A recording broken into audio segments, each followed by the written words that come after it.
Thank you, Tim and Moby, for that video. So now you're going to read a text called North and South, Same Country, Different Cultures. This is what the title looks like. Before we do that, let's go into some vocabulary words. The first vocabulary word is plantation. What's the word? Thank you. A plantation is a large farm or estate on which cotton, tobacco, coffee, or sugarcane is grown. So for example, the South was filled with large plantations that were famous for their cotton. So a plantation is a large farm, and it's a cognate, plantación. So when you think of plantation, go like this. We're gonna put your hands like this and go stretch it out because it's a large farm. So in the South, they had plantation. That's where enslaved people worked. In the North, it was more industrial. Industrial, what's the word? Industrial means having to do with businesses and factories that convert raw materials into goods. Baltimore started as a small industrial city that focused on steel production. So when you think of industrial, I want you to think of factories. You can make smoke, put your one hand like this is your smokestack, and then go like this. That's the smoke coming out of the factory. I know you're doing this. You better be doing this. So industrial is a cognate. It's industrial. So when you think of the North, think of industrial. So because the North had more of an industrial setting, more industrial economy, they didn't have as much of a need for enslaved people, which is one of the reasons why they didn't have as many enslaved people in the North. The North still had enslaved people, but not as many as the South. The next word is urban. Urban means having to do with the city. Miss Antunes prefers to live in what areas? Urban areas where she can go to the movies, see musicals, and watch sports.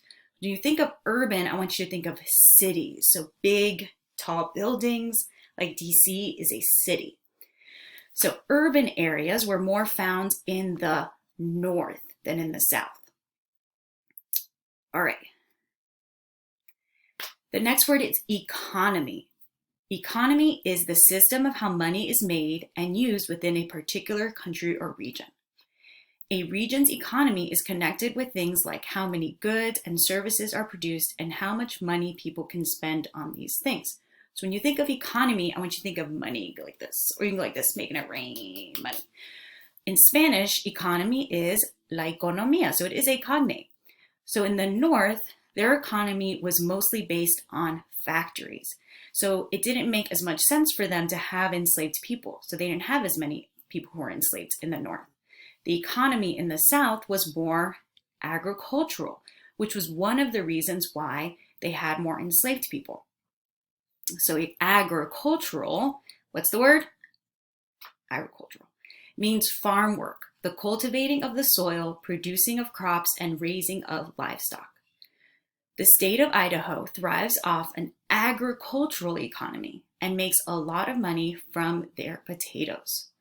So when you think of agriculture, you think of people like digging in the ground. Everyone make sure you're digging in the ground.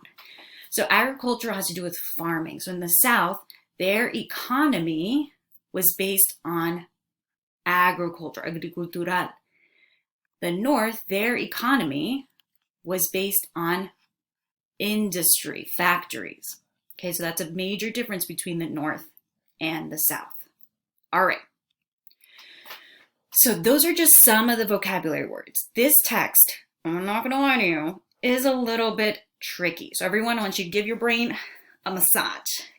Give your brain a massage, right? I want you to kiss your brain because it's going to be working really hard today. All right.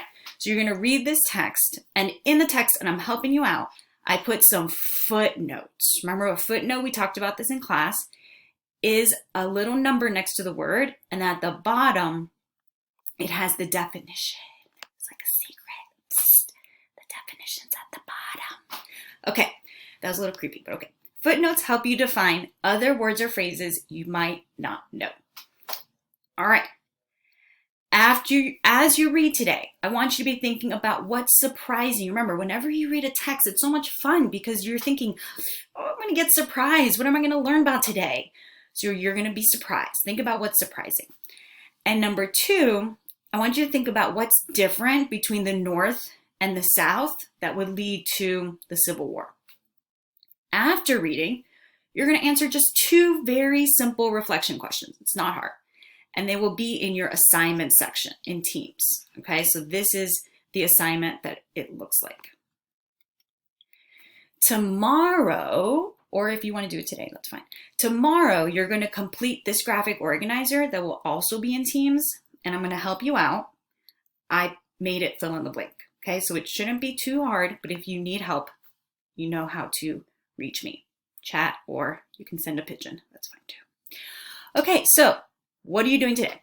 There should be 2 groups of people. If you did not finish your diary, that's okay. If you did not finish your diary, you want to make sure you read Miss Antunez's comments. And if you see this speech bubble, that means I left you a comment. Okay, you got to read it. And you're going to make any corrections that are necessary based on my feedback. And then you press turn in. If you need more time, that's okay. Just let me know. I just want to be updated so I know that you're still working on it. If you're done with your diary, then today you're going to read the North and South article.